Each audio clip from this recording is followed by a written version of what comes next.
To S99 TV news. గత 5-6 దశాబ్దాలుగా అనంతపురం జిల్లాకు విశేష సేవలు అందిస్తున్న ఆర్టీటీ సంస్థకు FCRA రెన్యువల్ చేయడంలో మంత్రి నారా లోకేష్ కీలక పాత్ర పోషించారు. ఇచ్చిన హామీ మేరకు ప్రధానమంత్రి నరేంద్ర మోదీ, హోంమంత్రి అమిత్ షా గారితో మాట్లాడి ఆర్టీటీకి FCRA రెన్యువల్ చేయించారు.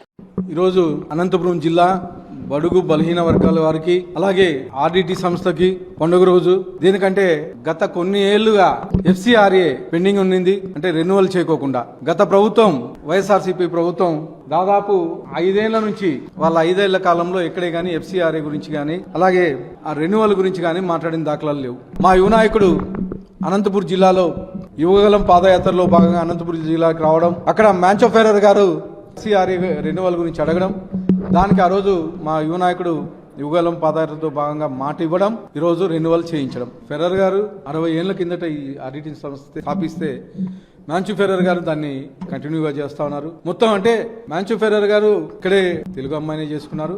అంటే తెలుగు మనకన్నా చాలా బ్రహ్మాండంగా మాట్లాడుతుంటే ఎక్కడో స్పెయిన్ నుంచి వచ్చి బడుగు బలహీన వర్గాల కోసం ఈరోజు అనంతపురం జిల్లాలో సర్వీస్ చేస్తా ఉన్నారు. కేవలం ఆర్టీటీ అనేది సర్వీస్ చేసే సంస్థే గానీ ఇంకోటి కాదు. గత 5 ఏళ్లలో వీళ్ళు ఎక్కడే గానీ జిల్లా నాయకులు అయితే అప్పుడు ఉండే ముఖ్యమంత్రి గానీ ఎక్కడే గానీ FCRA రెన్యువల్ కోసం కనీసం ట్రై గానీ చేయలేదు, ఎక్కడే గానీ ఒక లెటర్ ఇవ్వలేదు. కానీ 20 నెలల కాలంలోనే మేము మా ముఖ్యమంత్రి నారా చంద్రబాబు నాయుడు గారు, అలాగే యువ నాయకుడు నారా లోకేష్ గారు, ఉప ముఖ్యమంత్రి పవన్ కళ్యాణ్ గారు ఈ FCRA రెన్యువల్ చేసిన దానికి ప్రత్యేకంగా అనంతపురం జిల్లా వాసుల తరపున ప్రత్యేకంగా ధన్యవాదాలు తెలుపుతాం.